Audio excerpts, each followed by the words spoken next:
Okay, today we're out on the old Stratford to Moreton in the Marsh Tramway. This is not part of the Moreton to Shipston branch line, steam with steam traction. This is part, or one of very few parts of the old original tramway you can still actually get to. As you can see, somebody doesn't want us to go down that particular section. I don't know why. This is Berryfields Lane. That comes off the Ilmington to Armscut Road. Parking's okay up here, but at this time of year, especially after all that rain, despite the fact it's been freezing, it's practically impossible to park off-road. You've got to try and park in a gateway if you can. So this section that runs towards Newbold Wharf or Newbold on Stour is accessible, or partly accessible. This is a revisit. Came up here in the summer to film. I did film it, but well, let's put it this way: if you're a fan of cow parsley, you'll have had a wonderful time. I didn't particularly have a wonderful time. I didn't see a lot, so this will be pretty short. I know what's up here, at least from what I could see through the sea of parsley, but we'll have a wander up here. It's not particularly warm, so it's probably just as well I'm not hiking 2 or 3 miles, but so we'll set off and see what remnants we can find of the old tramway. Well, the first thing you'll notice is these squarish stones, and you'll also notice, well, you can't, just a sec, well, you can see one of the holes. That's that held the rail chairs, and that was an iron rail chair, and it was held onto that stone by 2 pins driven into the stone, 2 iron pins driven into the stone. The railway track, or the rail, basically just sat in a V-shaped notch on the rail chair, and the joints in the rails were also seated on a stone sleeper in a rail chair. There was no bolted on fish plates or anything like that. So we're on a bit of an embankment. So I've not been out on this so long, I'm forgetting my lines. So we're on a bit of an embankment that runs back. I would imagine according to the old maps, that metalled road's been raised, and the embankment ran straight across the road. Now, presumably that road wouldn't have been metalled back in Victorian, or certainly early Victorian times. So quite what was going on there. I don't think there was a farm. There's a farm at the other end of this road. It goes into a private road further up. So there probably wasn't much of a requirement to get to horses and carts or anything over the railway. So they just the embankment just literally ran straight across the road, from what I can see of the maps. So we'll have a gentle walk up here. Stuff's still not really visible because where the cow parsley was, there's also brambles, but it's a lot easier to see either side of the, or certainly this side of that embankment. There's a stream or a ditch running through there.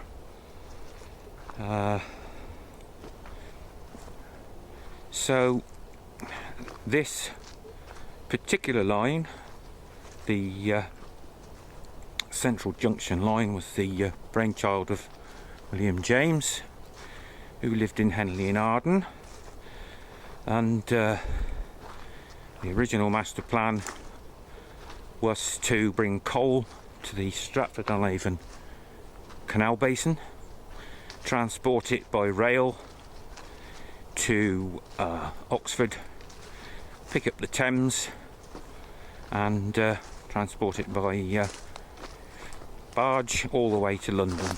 That was the original plan. Parliament gave permissions to build the railway in 1821. Construction commenced, and unfortunately William James ran out of money. In 1822-23 he spent time in a debtor's prison in London, in Southwark, and not long after release he was declared bankrupt. He worked with George Stephenson. In fact, he worked with George Stephenson and Robert Stephenson. The inspiration for this railway was from the seal of the Stockton Darlington Railway Company, which had on it horse-drawn trams. That was the idea for his for this railway, and he, although when permission was granted by Parliament, there was a stipulation in the paperwork that he couldn't run steam locomotives on the line because basically it wasn't safe. A lot of the line ran through villages close to thatched cottages. That presented a fire risk, and it wasn't until Great Western Railway got hold of it, upgraded it in the 1880s, that steam locomotion was allowed on the line.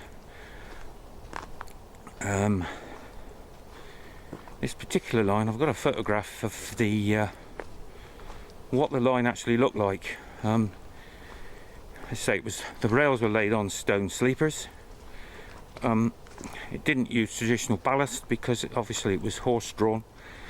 It's difficult to tell from the picture. This picture was taken, it's dated 1899, and it looks to be, I mean, all you can see is the top of the rails. The ballast looks almost like self-binding gravel. It's obviously they use that to give the horses good traction as they pulled the loads. There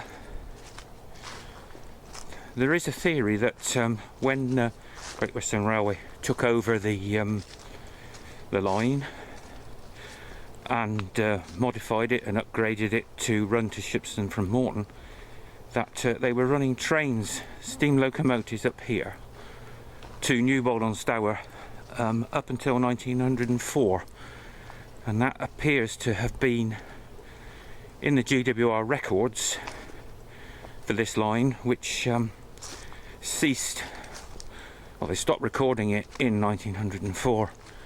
In 1918, after the end of the First World War, the line, all the rails from that weren't part of the Shipston to Moreton to Shipston line, all the rails up to Stratford, all the ironwork was taken up as part of recovery from the war effort.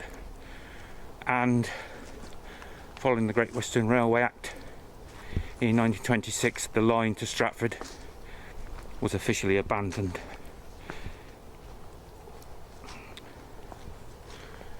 So we can see things that we couldn't see, as I say, in the summer. We're still in the embankment, quite steep. Unfortunately, we're not seeing that many stone sleepers, whether they've been lifted. I'm spotting a few, but they're covered in mud. And it looks like, in fact, you can see there's horseshoe marks there, so horses are using this, which is a shame because it appears to be burying everything.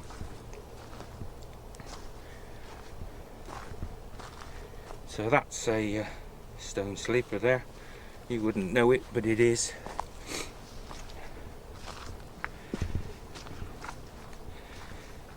So what happened to William James? Well, William James was officially a railway promoter, though he had several careers. He was a lawyer, land agent, and he lived, although he was born in Henley in Arden, he actually lived in Newtrees, which is on the High Street. When he first married, he moved into Newtrees, and there's a memorial plaque on the wall at Newtrees, at the house. I'll put that up now and give you some idea, although it doesn't really, it covers, I suppose, the most important things that he was involved in. But he moved around the country a lot. He had many ideas for various railways, canals. Unfortunately, it was due a lot to his health. He had very poor health, and the fact that he couldn't find the funding in a lot of cases for his various projects. I'll give you an example. He actually, during the Napoleonic Wars, he approached the Prince Regent with a view to building a railway from Chatham Dockyard to Portsmouth, to aid in transporting materials to go to the war. That never came about. He's relatively little known, because although he knew George Stephenson, George Stephenson never really acknowledged him. So he kind of disappeared, like a lot of these sort of people, into history. And eventually he moved to Cornwall, and he fell ill on a long coach trip back to Cornwall, presumably from out on a promotion, and he died of pneumonia in 1837. So that's kind of a potted history. I'm just looking down there now, the massive amount of water there is. I don't know if you can see that. A lot of ice on it. Huge amount of water down there. And we have a look this side, and there's even more water. Well, that wasn't there in the summer, so I don't quite know what that's all about.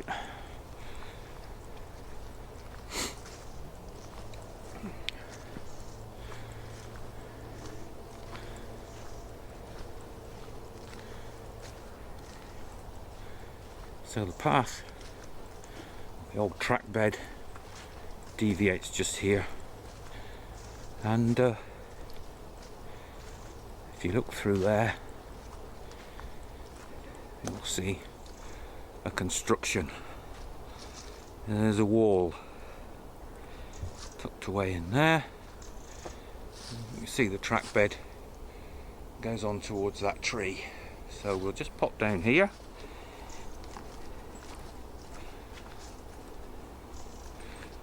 There's more of the structure in there.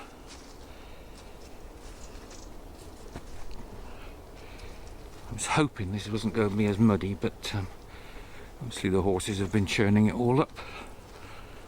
So here we have the abutments of a bridge.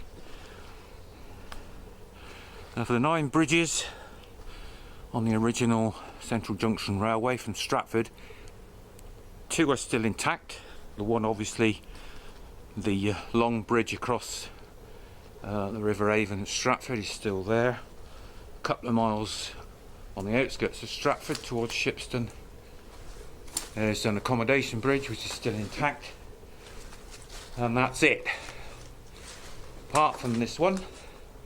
Now this is Middlefields occupation bridge. Middlefields because there's a farm about a quarter of a mile up beyond this particular abutment called Middlefields Farm.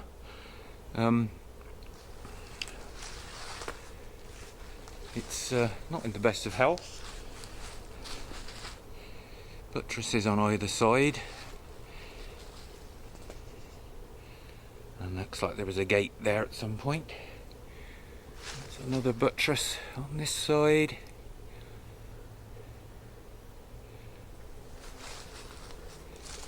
Looks like the buttresses, all four buttresses, are quietly walking away from the abutments. Not surprising, I suppose. Never gets any maintenance.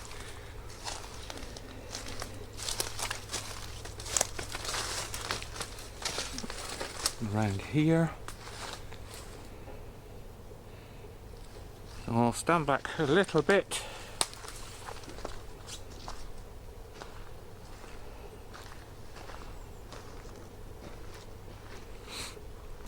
Get the whole thing in shot. Now we'll put up a picture of the complete bridge.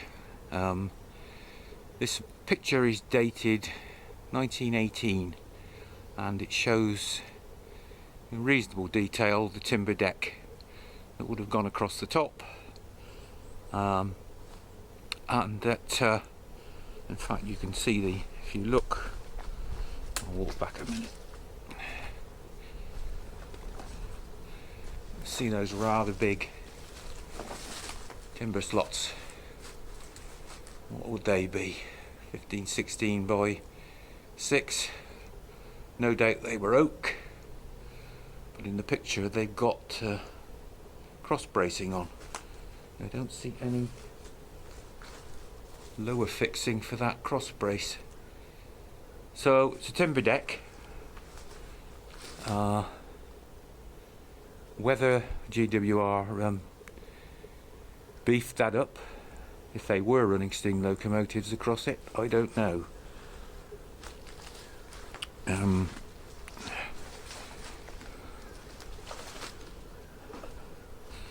That's in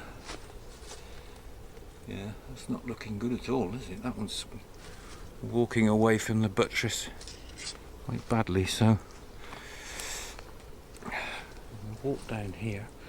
I was hoping to get into there, but it's not going to happen.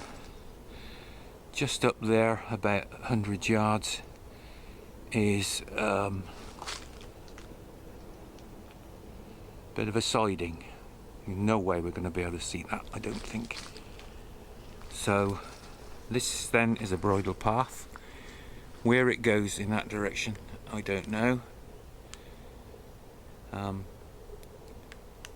And again, if we look at the photograph from 1918, there is a field gate across that gap with quite a substantial concrete post.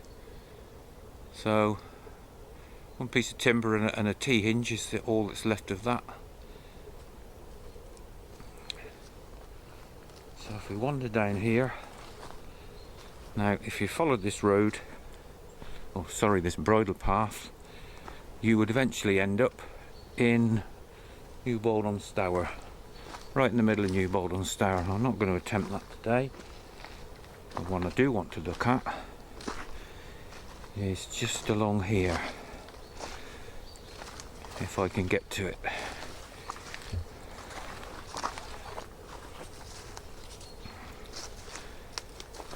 This is in a lot worse state than it was in the summer, but there you go. So, look back there a second. Brick-built bridge. Where do they get the bricks from? Well, the answer is just through here. There's very little, I think there's anything left of it now. This is the site of an old brickworks.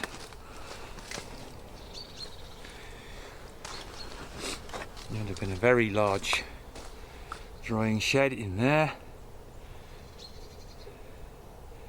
made of wood of course, so long gone.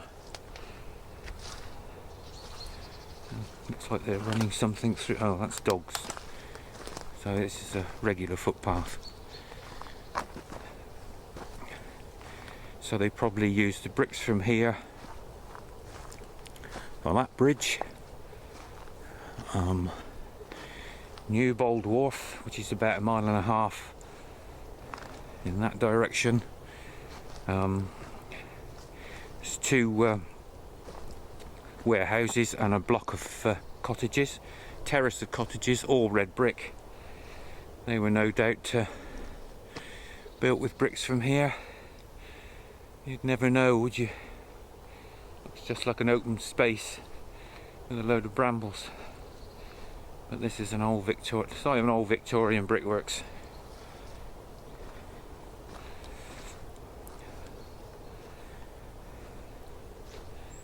In there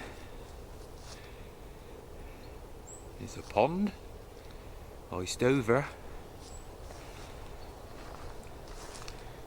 Walk very quietly up here. There's not a scrap of evidence anywhere to say that was what was going on in here.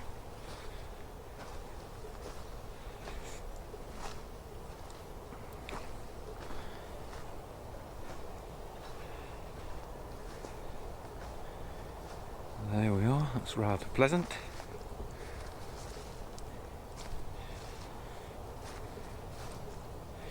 Now one would suspect that might well be the point from where they were extracting clay for the bricks. No idea how deep that is out there. It may not be that deep, but there's a lot of water in there.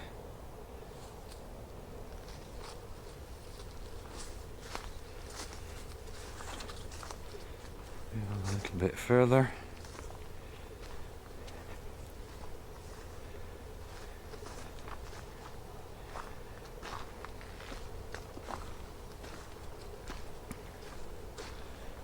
And the pond is comes way back here.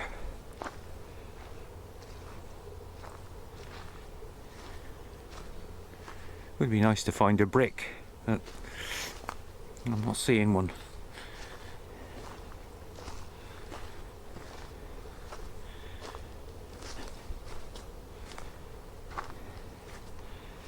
Plank of wood. Could have been well, it could have been anything, couldn't it? Could have been just dumped. So that's where all the work took place, out there somewhere, in amongst that lot. Look at the size of this. Huge area. Incredible.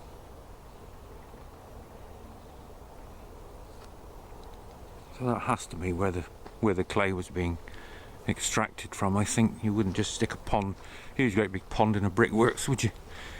Well, you could, but so this carries on up here.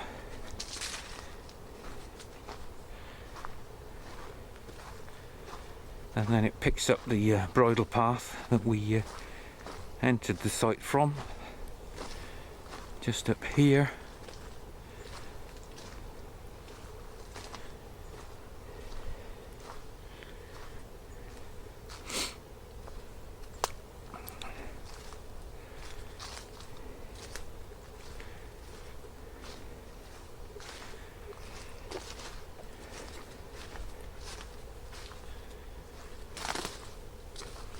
It's going back to the bridge. It's all open fields out there, and that goes, as they say, all the way up, it's about a mile, to the middle of New Bold-on-Stour village. So I think what we'll do now, we'll walk quietly back to where we started and see if we can see anything that we didn't see on the way in. There's an example of one of these stone sleepers. You can see the two holes where the rail chair was fixed. I have to say, I'm not quite sure how any of those held. They don't go down in that far unless perhaps they go down to a point, I don't know. There you go. So we're headed back towards the start point. A couple of other things. There is a a tramway society in Stratford who want to open up the tramway from Stratford to Shipston on Stour. They were originally planning to utilise the whole of the tramway, but from what I've seen of their latest bulletins, they are now proposing to use the tramway, the old original tramway, from Stratford to Newbold on Stour, and then picking up a national cycle route from Newbold on Stour through by road to Armscott and then down to Shipston from there, which seems a bit odd because this particular section of the tramway from Newbold on Stour to Shipston upon Stour is the most picturesque piece of the tramway, the whole 16 miles. So whether they've run into issues with access, I don't know, but it seems to have taken the edge off the whole idea to me. But I wish them luck. I hope they can. I think they've picked the most difficult piece of the tramway to try and open up, because it follows the A3400 to Newbold, and it skips across the road, across the main road in 2 or 3 places. So I think they've got their work cut out. There was a previous attempt to open up the tramway in 1980, part funded by the government, I believe, or a department of the then government, and they had actually started to clear part of the tramway, cut the stuff back, and then they ran out of money, so that was scrapped. So that's the current state of it. Doesn't seem to be access from Berryfields Lane down towards Ilmington Wharf. That's another point of interest. But if you look at Ilmington Wharf from the road, you can't see anything. You can see the back of the warehouses on the roadside, but the best view is these days obscured by a rather tall Leylandii fence hedge. So there's not much point trying to look at that. So that's about as good as it gets on this particular section. As I say, not much fun in the summer because you can't see a lot, but it's a nice walk. It's not particularly warm today. In fact, it's barely above freezing, so I'm surprised the camera's still running, to be honest. So that's it.